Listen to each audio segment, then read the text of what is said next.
En esta ocasión nos encontramos en Tlalpacoyan, Veracruz. En este rincón de Veracruz hay una cascada que se llama El Encanto.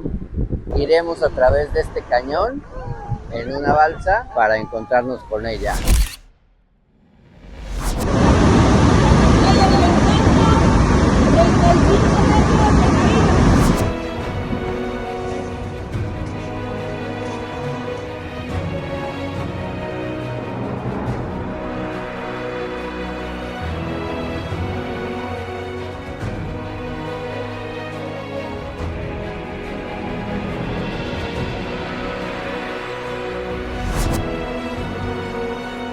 Para foco y vela, Doc Cavernario.